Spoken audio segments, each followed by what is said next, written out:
Olá pessoal, graça e paz, que Deus abençoe a vida de vocês. Sou João Paulo Fonseca e estou aqui para mais um review.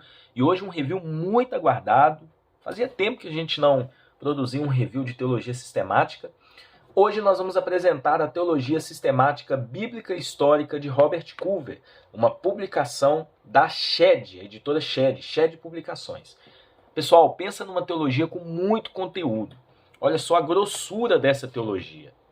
Olha, uma teologia com bastante conteúdo, mais de 1.500 páginas, e o detalhe é que ela tem uma letra, um tamanho assim relativamente pequeno, né? Então ela traz muito conteúdo, e o diferencial dessa teologia sistemática é a forma como ela aborda a teologia sistemática. Ela tem uma ênfase bíblica e histórica, o que facilita a compreensão exegética e também histórica das matérias da teologia sistemática, tá bom? Então a gente vai estar analisando, mostrando um pouquinho para vocês como ela trabalha. Eu não vou mostrar tudo que essa teologia tem, porque é muito conteúdo mesmo, mas eu vou estar mostrando aqui de uma forma bem intencional para você tirar todas as suas dúvidas com relação a essa teologia. Vale a pena ter a teologia sistemática bíblica e histórica do Culver?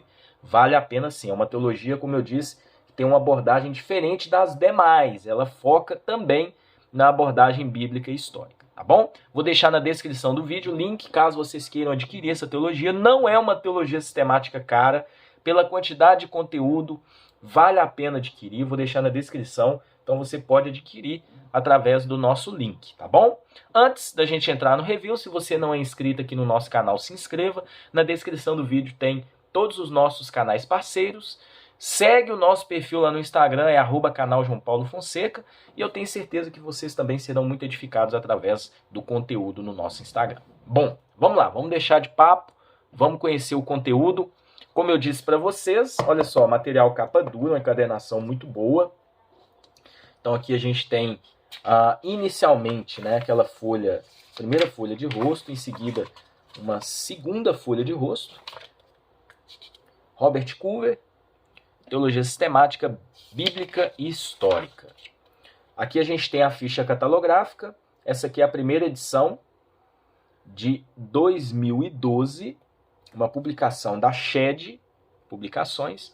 A gente tem aqui também o sumário, tá? Então ela vai trabalhar, olha só os temas que ela vai trabalhar. Introdução e doutrina de Deus, a teologia propriamente dita. O homem foi criado, antropologia. A martiologia, o homem como pecador. Cristologia, pessoa e obra de Cristo. Soterologia, salvação aplicada. Eclesiologia, igreja local e universal. Escatologia, últimas coisas, indivíduo e universo. Então, essas são as partes que essa teologia vai trabalhar, e ela vai, evidentemente, que abordar da forma bíblica e histórica, antes de adentrar na parte sistemática. Não é que ela tem teologia bíblica e teologia histórica inserida, mas a forma como ela aborda, ela foca também nessa parte bíblica e histórica. Aqui tem um conteúdo, né, um sumário, um índice mais exaustivo, porque além das partes, ela vai trabalhar os capítulos. Então, cada parte tem vários capítulos, né, como vocês percebem aqui. Então, tem a página de cada um deles. Isso aqui é muito bom para procura. Então, olha só, parte 2, 3, parte 4, parte 5, a soterologia. Então, por exemplo, a gente tem sobre eleição, regeneração, convenção, arrependimento, justificação. Então, ele vai desenvolvendo, capítulo por capítulo, todas as matérias da teologia sistemática. Isso é muito bacana. E assim também na parte 6 e na parte 7 de escatologia. Em seguida, a gente tem abreviações, uma informação sobre o autor, Robert Culver. Em seguida, agradecimentos. Vamos seguindo. O prefácio, né, um prólogo de Walter Kaiser Jr., que é um grande estudioso do Antigo Testamento, inclusive tem uma teologia do Antigo Testamento dele.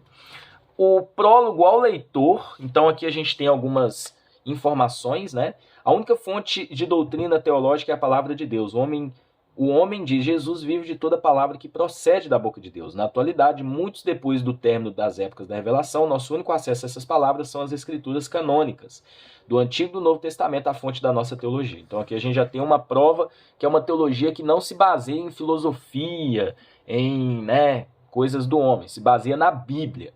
A maioria dos cristãos racionais pressupõe que por termos sido feitos à imagem de Deus, nossa mente tem a capacidade de pensar, observar causas e efeito, transformar percepções em nossas concepções e organizar fatos e verdades e arranjos que demonstram relações. Então, contudo, por ser a Bíblia a única fonte de teologia e julgar todas as propostas de outras fontes, a verdade bíblica deve permear todas as páginas desse volume. Então, como eu disse, é uma teologia que foca na Bíblia. Então, essa primeira parte aqui é um prólogo. O tamanho da letra, pessoal, uma letra de tamanho pequeno a médio, tá? Não é aquela teologia de tamanho grande. E o espaçamento, olha só, ela ocupa boa parte da página. Não tem aqueles espaços, né? Por isso que eu estou falando que ela tem muito conteúdo. São mais de 1.500 páginas. Bem, aqui a gente tem uma folha de rosto da primeira parte. Sempre no início de cada parte da teologia sistemática do Culver, vocês encontram todas as partes que ela vai trabalhar. Porém, a parte que ela vai abordar sequencialmente vai estar destacada em negrito, tá bom? Então aqui a primeira parte, teologia propriamente dita, introdução e doutrina de Deus. Bom, como é que ela vai trabalhar? Eu vou mostrar aqui algumas partes dela para vocês entenderem mais ou menos como esse material trabalha. Inicialmente, olha só, aqui a gente tem o primeiro capítulo, uma introdução à teologia.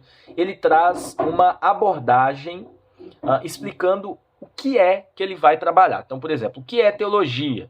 Então, ele vai desenvolver aqui esse assunto. E depois ele vai desenvolvendo ponto por ponto. Ele cita muitos outros autores, tá? Teólogos. E ele também, como eu vou mostrar para vocês daqui a pouquinho, ele vai muito na história.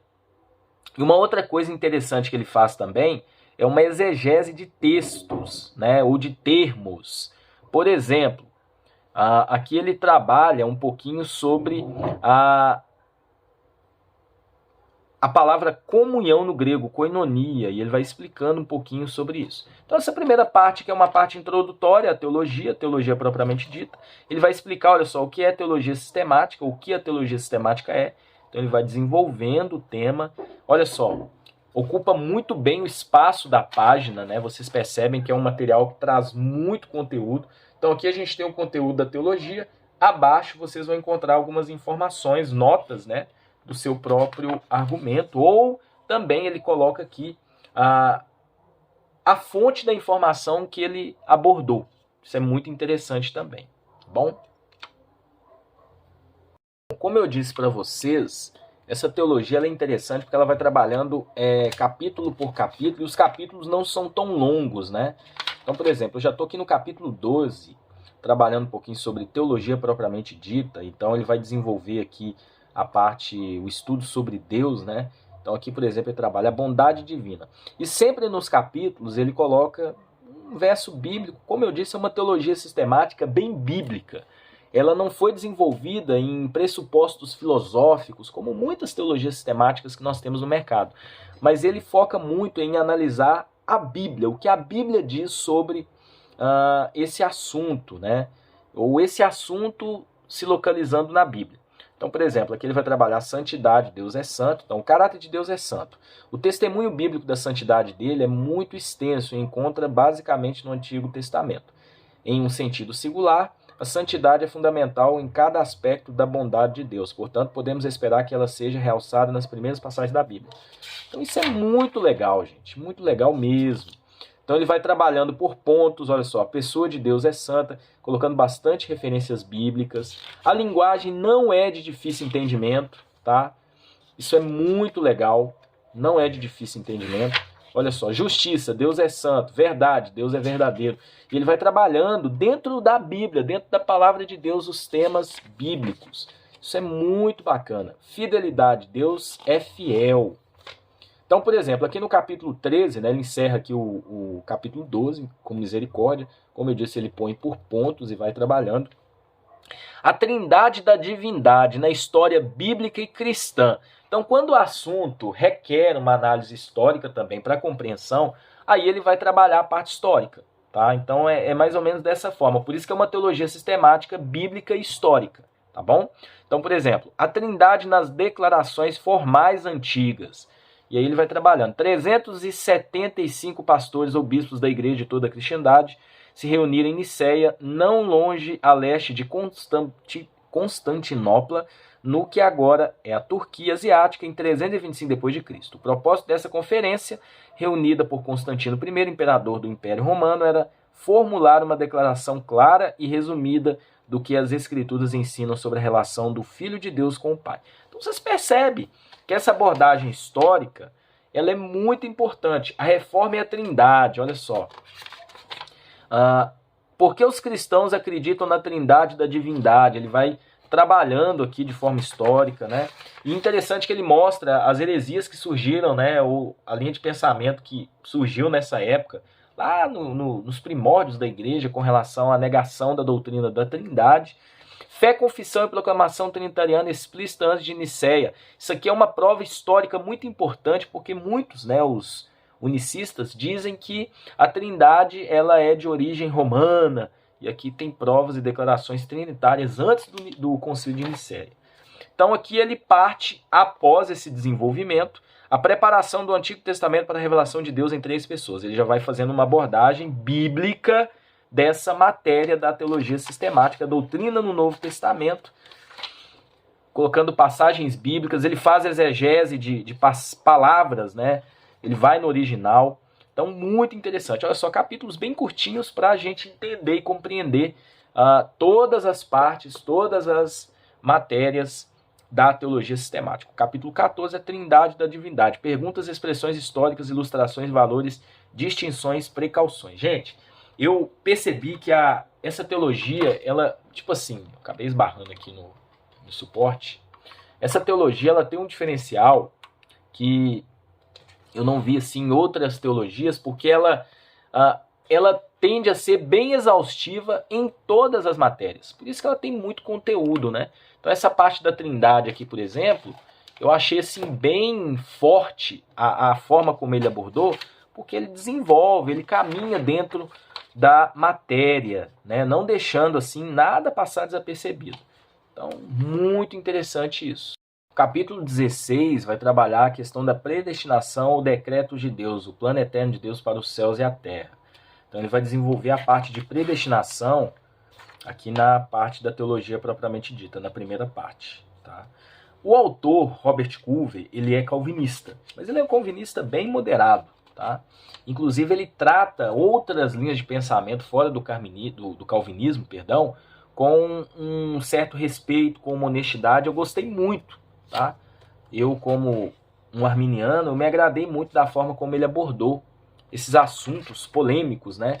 Dentro, inclusive, da soteriologia. Então, olha só, a obra divina na criação.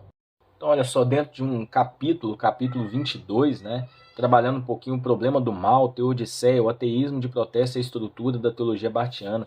Ele faz uma análise histórica também com relação ao desenvolvimento dessa linha de pensamento, né? Se Deus é a causa do mal. Então, gente, olha só, o pessimismo ateu do século XX. Aí ele já vai para o capítulo 23, a bem-aventurança de Deus ou sua impassibilidade. Então ele trabalha vários temas que eu não encontrei em outras teologias sistemáticas. Por que o consenso patrístico da impassibilidade de Deus? Gente, ele vai na história, faz uma análise, faz um desenvolvimento dentro da história para trabalhar a linha ortodoxa de pensamento, que é uma linha que ele segue. Agora nós chegamos na antropologia, o homem como foi criado. Então é o estudo sobre o homem, né? Introdução à antropologia, a imagem perdida da humanidade. Ele vai trabalhando o estudo do homem antes dele entrar no pecado, né? Como as teologias sistemáticas geralmente fazem, né? Então ele trabalha dentro de algumas questões, algumas conclusões, antes dele adentrar no desenvolvimento histórico para analisar, segundo a Bíblia, todo o pensamento bíblico sobre antropologia. Capítulo muito importante que vai trabalhar a questão dos aspectos físicos da natureza humana, tanto no Antigo como no Novo Testamento. né? Então, é muito conteúdo, é uma teologia. Olha só, ainda a gente não abordou nem metade dela aqui nesse review. Muito importante também é o propósito divino com e para a humanidade. Qual foi o propósito de Deus em criar o homem, né? Então aqui a gente tem, olha só, uma omissão significativa, vai trabalhando alguns temas. A apostasia da humanidade, período probatório, tentação e queda. Então ele vai desenvolvendo cronologicamente também, né? Isso é muito importante. Então aqui você vai estudar, gente, é muito conteúdo, olha só, para você estudar, fazer suas anotações. Não é que a teologia, que apesar de ter muito conteúdo, a maioria do conteúdo é para encher linguiça. Não, aqui você encontra estudos, sabe? Matéria para você estudar, não suposição, mas matéria segundo a Bíblia. Aqui nesse capítulo 10 da parte 2, consequências da queda da humanidade, né? Qual foi a consequência da queda? Então aqui ele vai desenvolver isso, né? Consequência para a natureza, consequência para o homem, e a humanidade caída na ordem da natureza. Então ele vai trabalhando, né? No que consiste a maldição de Deus sobre a terra e tal. Então isso é muito bacana. Em seguida, né, o mundo visto como reconciliado com Deus por meio de Jesus Cristo, né? Uma trégua declarada. E aí a gente encerra a parte 2, entramos na parte 3, a martiologia, o homem como pecador. Então, partiu da parte do estudo do homem, agora é a questão do pecado. Então tem aqui uma introdução, né? Os capítulos, como eu disse, são bem curtinhos, e aí entramos no capítulo 2, o vocábulo comum e bíblico sobre o pecado. 3 aspectos gerais do pecado: pecado como comissão, pecado como omissão, e ele traz aqui a expressão no grego também, pecado como culpa, e aí conclusões em Isaías 53:6, né? Então ele faz uma análise bíblica sobre o assunto. Capítulo 3, a natureza do pecado, o pecado como mal moral. O pecado é mal moral, ele vai desenvolvendo isso segundo a Bíblia, tá? Segundo as Escrituras, como funciona essa questão do pecado e a consequência. Ele cita vários autores, né? Algumas linhas de pensamento também com relação a isso dentro da ortodoxia.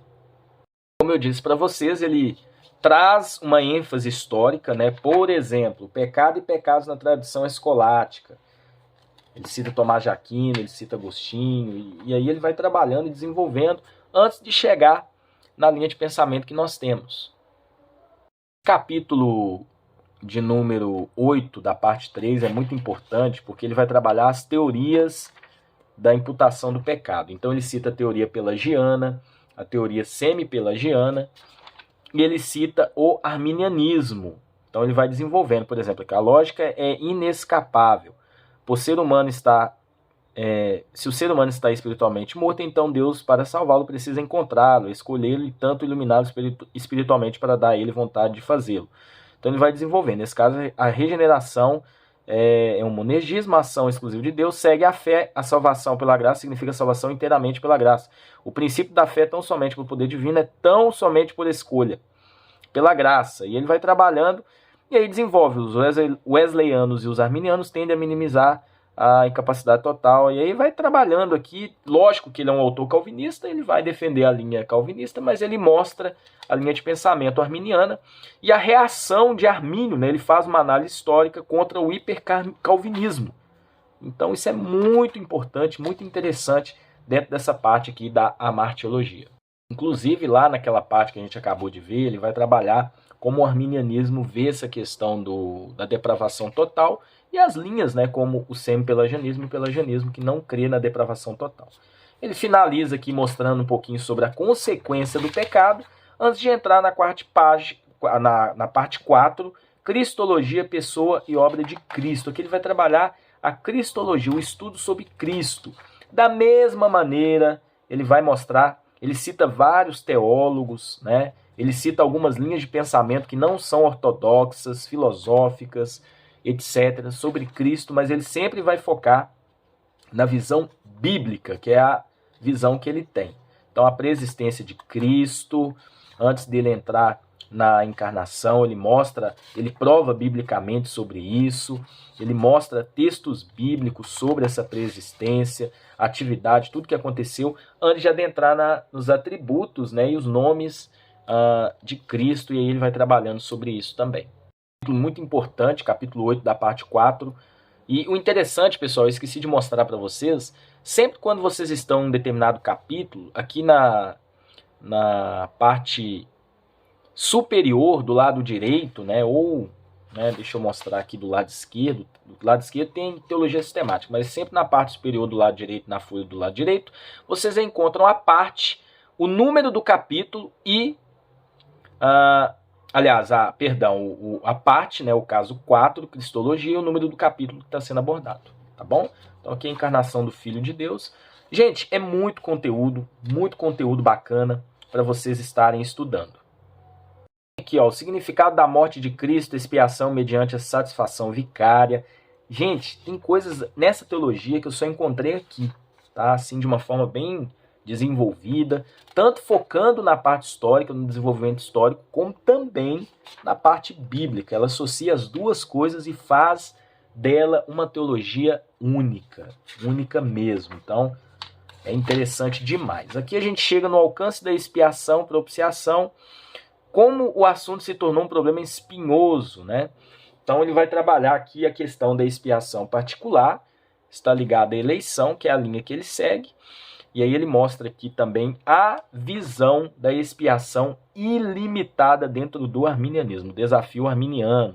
As reflexões de Arminio levaram a propor que de fato a humanidade nasce morta em pecado, como tinha dito seus professores calvinistas, mas que numa questão de justiça, Deus restituiu a todos a capacidade de crer em Cristo e assim de nascer de novo. Então, que ele vai trabalhando, mostrando também a linha de pensamento do John Wesley, né, aspectos particulares sobre a expiação, e aí ele vai mostrando historicamente a questão do sínodo de Dort. Então ele faz uma análise histórica também, isso é muito importante. A morte de Cristo, ele trabalha também a ressurreição de Cristo, toda a sua importância, olha só. 2 capítulos, teve o capítulo 1 e agora o capítulo 2, né? O capítulo 20 foi a ressurreição de Cristo 1 e o capítulo 2 sobre a ressurreição de Cristo, né? Também, que é um assunto muito complexo, mas ao mesmo tempo a linguagem dele não é de difícil entendimento, tá, pessoal? Porque ele não trabalha dentro de filosofia, suposições, ele vai dentro da Bíblia mesmo, tá? Isso é muito importante. Aqui nós chegamos na parte 5, soteriologia, né? Nós já vimos aí um pouquinho das 4 primeiras partes. A soteriologia é a salvação aplicada, e é um capítulo assim bem exaustivo, né? Robert Culver, ele não economizou palavras para falar sobre esse assunto que é muito importante. Então ele traz aqui a introdução. Na introdução à doutrina da salvação, ele já faz um desenvolvimento histórico, tá? Que é muito importante. Ele trabalha ponto por ponto. Então, olha só, Deus precisa tomar a iniciativa não só de oferecer a salvação, mas de aplicá-la. Por isso, a salvação deve ser obra de Deus, de maneira inteira, completa e total. Deus não permitirá que o homem apresente qualquer mérito por essa salvação, ofereça qualquer tipo de cooperação para ela, mas nem reivindique qualquer crédito para a mesma. A salvação é do Senhor. Então, aqui ele mostra primeiro o monergismo, e depois ele desenvolve o sinergismo também, né, mostrando a linha de pensamento. O que é salvação? Capítulo 2 da soteriologia, né?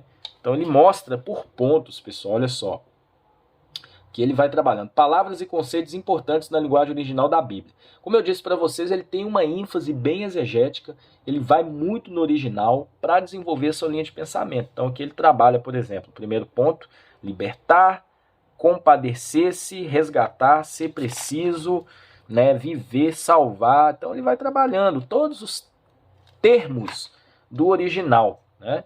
Então olha só que interessante, ó. O preceito que a salvação é do Pai como mentor, por meio do Filho como mediador e pelo Espírito Santo como aplicador é bastante constante ao longo das Escrituras, sempre que o assunto é evocado. O Pai enviou o Filho, 1 João 4,14, João 1,17, o Espírito se move para o mundo enviado pelo Pai e pelo Filho, João 14, 26, 15, 26 e capítulo 16, versículo 7, Pai como mentor, Filho como mediador, Espírito Santo como aplicador. Então é muito prático, você entende assim muito fácil, né? Então olha só, um aspecto bem bíblico nessa abordagem, né? O próprio evangelho é o meio estabelecido onde a mensagem da salvação é pregada, né? Então aqui tem a ordem da salvação no capítulo 3, né? Dentro da linha, ele mostra a linha, as outras linhas, mas ele segue a linha calvinista, né? Com relação à ordem da salvação, perdão. Então, ele mostra, inclusive, a linha de pensamento em outras religiões, entre aspas, graça na teologia católica romana, graça na teologia dispensacionalista, e aí vai. E aqui a doutrina da união com Cristo, desenvolvendo todos esses temas também da mesma forma. Aqui no capítulo 6, deixa eu voltar um pouquinho aqui, ele vai trabalhar um pouquinho sobre a eleição, tá? Então ele foca muito na abordagem histórica para mostrar como se desenvolveu as linhas de pensamento sobre a eleição, tá? Dentro da visão calvinista e arminiana. Então, por exemplo, métodos bíblicos para pregar e ensinar a eleição. 1. Ensina a eleição em seus contextos bíblicos. 2. Combate a doutrina da eleição como... Combine a doutrina da eleição com a oferta universal de salvação. Então ele vai trabalhando aqui, né, alguns temas, as objeções com relação à eleição, a visão arminiana e calvinista, ele também trabalha, a doutrina do chamado geral, né, olha só, ele foca muito, né, em trazer passagens bíblicas, como eu disse para vocês. Eu fiz várias marcações, essa teologia me ajudou muito na compreensão de muitas coisas. Sempre trabalha mostrando, olha só, diferenciando a visão pelagiana, semi-pelagiana, da visão arminiana. Não é a mesma coisa. Eu achei isso muito importante, porque muitos autores calvinistas colocam o arminianismo no mesmo balaio do semi-pelagianismo e do pelagianismo, que é um erro. Tá bom? Vamos trabalhar um pouquinho mais aqui, vamos mostrar sobre a regeneração também, né? Ele não segue o pedobatismo, a questão do batismo, tá, pessoal? Ele é credobatista, o Robert Culver, tá? Então aqui ele fala um pouquinho sobre a regeneração, ele não, nessa questão da regeneração batismal, como eu disse, ele não segue a linha pedobatista. Os efeitos da regeneração são 4, então ele trabalha os 4 pontos, né? E depois ele chega no capítulo 9, a doutrina da conversão. Um capítulo também importantíssimo, né, que ele vai trabalhar a justificação pela fé. Olha só, historicamente falando, a doutrina da justificação propriamente distinguida da santificação associada à fé se tornou importante no crescimento da compreensão cristã da doutrina da época da Reforma. Então, o viés histórico, né? E depois ele vem com um viés exegético. O significado de justificação e justificar na salvação será tratado detalhadamente mais adiante. A palavra é um termo forense, isto é, relacionado à lei e a cortes, em que significa essencialmente declarar como não culpado em oposição ao pecado. Está implícito que o tratamento como livre de culpa, livre de detenção civil, cadeia de punição também é uma parte. O hebraico tsadek e o grego dikaio em questões civis humanas significa o mesmo. Então, o viés exegético aqui também bíblico, antes dele trabalhar vocábulo por vocábulo e o desenvolvimento, olha só, a parte de desenvolvimento, a doutrina soterológica. Então ele vai trabalhando dentro da Bíblia o desenvolvimento da justificação. O autor da justificação é Deus, o agente da justificação é Jesus Cristo, o método da justificação é a graça livre. Então ele vai trabalhando, tá, ponto por ponto, desenvolvendo a sua linha de pensamento, né? O meio ou instrumento humano da justificação é a fé, o fruto da fé, da justificação pela fé, é tudo que Deus tem em nós na salvação. Então é bem interessante isso. O capítulo 17 vai trabalhar um pouquinho sobre a questão da perseverança dos santos, né, dentro da visão calvinista, como eu disse para vocês. A doutrina da certeza da salvação, isso é muito importante também, porque aqui ele vai trabalhar dentro dessa doutrina da perseverança dos santos, a questão da gente ter a certeza da salvação. Ele cita vários historiadores ao mesmo tempo, né, e vai na parte histórica. Salvação por meio de Cristo somente, história sobre isso, trabalhando um pouquinho da parte também bíblica sobre a salvação somente em Cristo, analisando desde o Antigo Testamento, chegando ao Novo Testamento, a salvação dos não evangelizados na teologia protestante histórica, a questão da salvação, né, aqueles que não ouviram falar de Cristo. Ele tem um viés bem apologético aqui também nessa parte. A última parte da teologia sistemática do Robert Culver, a parte 6, é a eclesiologia, a igreja local e universal. Ele vai seguir uma linha muito bacana também. Em alguns pontos ele vai abordar as diversas linhas de pensamento, principalmente na parte sobre governo eclesiástico, sobre a questão do batismo, mas ele tem uma linha de pensamento, né? Como eu disse para vocês, ele não crê no pedobatismo, ele não crê na questão do batismo por aspersão, ele é um imersionista, mas ele trabalha todas as linhas de pensamento também, né, desenvolvendo a questão de Israel e igreja aqui, ele vai trabalhar também dentro da visão dele, lembrando que ele não é dispensacionalista, ele não faz distinção entre Israel e igreja, mas ele vai trabalhando bem as linhas, né? O aspecto duplo da igreja universal e local. A parte de eclesiologia dessa teologia é muito boa também, tá? Ele vai trabalhar, olha só, o alicerce da igreja, os vislumbres da igreja no Antigo Testamento. Olha só que interessante, tipos da igreja no Antigo Testamento. Então ele trabalha muito com essa questão dos tipos, a preparação para a igreja no Novo Testamento. O estabelecimento da igreja no Novo Testamento, na pessoa de Cristo. Lembrando que no Antigo Testamento era tudo um simbolismo. Então ele vai mostrando isso dentro da Bíblia, tá? De uma forma clara, de uma forma profunda, sem fazer rodeios. Isso é muito importante. Olha só, capítulo 11 aqui, a unidade da igreja, sempre focando em passagens bíblicas, né? Isso é muito legal. Questão da unidade, diversidade, mas ele faz um adendo com relação a isso. Os dons de Cristo à igreja, ele vai falar um pouquinho dessa questão dos dons, a ocasião da dádiva dos dons, o dom divino à igreja de pessoas, o nome das funções que elas consideram, o número de dons, né? E aí ele vai trabalhando um por um. Lembrando que Robert Culver, aqui a questão é os dons com relação a chamados também, tá? Lá de Efésios 4, né? Apóstolos, pastores, etc, etc, etc. Ele vai trabalhar isso aqui. Robert Culver, como vocês perceberam, não tem um capítulo específico para a questão da doutrina do Espírito Santo, né? Questão de dons, porque ele não é pentecostal, tá? Isso aí já ficou bem claro. Olha só, a questão da igreja, o evangelismo. Ele tem uma parte bem prática também da eclesiologia. Funções da igreja, o ministério, fontes bíblicas, como eu disse, ele trabalha bem essa questão. Função dos presbíteros, a relação das funções com os dons espirituais, tá? Então ele vai trabalhar muito essa questão dos dons também, mas aí sempre trabalhando a visão que ele crê, né? Olha só, as responsabilidades indicadas por ordens e exortações, as forças operadas pela mudança, o desenvolvimento, as funções na igreja e o ministério. Olha só, a parte da organização eclesiástica, como eu disse para vocês, encontros públicos, a parte de adoração, parte prática, né? Como eu disse para vocês, ele é bem assim focado em apresentar a visão bíblica. A parte da ordenança do batismo, rito de iniciação na igreja, questão do batismo e ceia do Senhor, contexto histórico do Antigo Testamento entrando no Novo Testamento, como eu disse, ele é muito bíblico. A ordenança do batismo, olha só, citando passagens bíblicas, a defesa do batismo infantil por evangélicos protestantes não luteranos, né? O modo de batismo, ele apresenta os 3 modos aqui, o significado, o simbolismo e o efeito do batismo pós-escrito.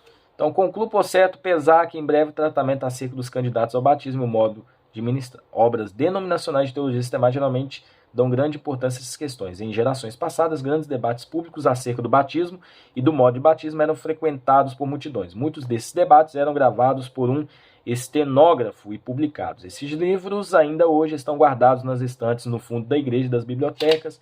Então ele vai trabalhando um pouquinho da parte histórica também. Adoração à mesa do Senhor. Então, após abordar a questão do batismo, ele também vai adentrar sobre a ceia do Senhor. Chegamos aqui finalmente à última parte, escatologia, a doutrina das últimas coisas. Tem muito conteúdo também sobre escatologia. Ele trabalha a primeira introdução à escatologia, muito importante essa parte. Então ele foca muito na abordagem, principalmente aqui do Antigo Testamento, sobre o dia do Senhor, diferenciação, salvação, julgamento, quando a escatologia, o dia do Senhor virá. Mas aí ele vai trabalhando pontos por pontos nos capítulos, morte, mortalidade e imortalidade, segundo a Bíblia. Mas ele já vai adentrando também a análises históricas sobre o desenvolvimento dessa linha de pensamento. Tá bom? Onde os mortos estão agora, qual é a condição? A doutrina do estado intermediário. Ele vai trabalhar as visões, mas ele vai trabalhar principalmente o que a Bíblia diz sobre isso. Doutrina da ressurreição dos mortos, a ordem da ressurreição. Olha só, ele cita bastante passagens bíblicas. E é muito conteúdo, ele cita outros autores, como a maioria das teologias sistemáticas fazem também, né? Eu quero chegar aqui numa parte que é muito importante na escatologia, né, que é a doutrina do juízo, destino final dos não salvos. Ele traz 5 proposições, né, mas ele vai mostrar qual é a linha de pensamento ortodoxa com relação a isso, né? Isso é muito importante. Olha só, acerca da doutrina. Acaso essa doutrina tem uma importância prática? O destino final dos não salvos. 2 capítulos só para isso. O lar eterno dos redimidos, do céu. Ele vai mostrar aqui um pouquinho sobre isso, tá? Um pouquinho não, ele vai aprofundar sobre isso. Nos últimos capítulos, o tempo da volta do Senhor, ele vai mostrar um pouco sobre isso. A questão da grande tribulação, ele também vai focar e mostrar a grande tribulação, o que seria, né, as linhas de pensamento. Ele é contra, ele não crê no pré-tribulacionismo, tá? Não costuma usar a palavra arrebatamento como nome sucinto para a ressurreição do justo e seu translatado. Até isso, até onde posso determinar, jamais mudou, exceto que em décadas recentes o movimento influente originado na Grã-Bretanha tem recebido bastante atenção, hoje sendo promovido mundo afora, que é o pensamento pré-tribulacionista. Ele vai mostrar que é um pensamento recente, ele não crê, ele não segue, ele é pós-tribulacionista, tá bom?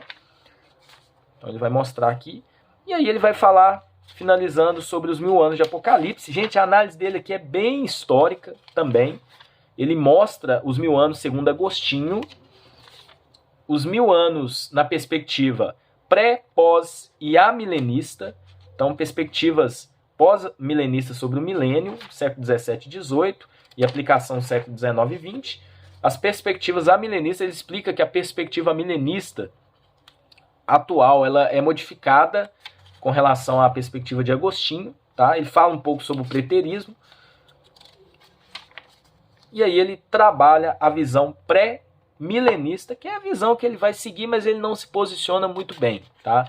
Então ele é um pré-milenista histórico, tá bom? É a posição dele.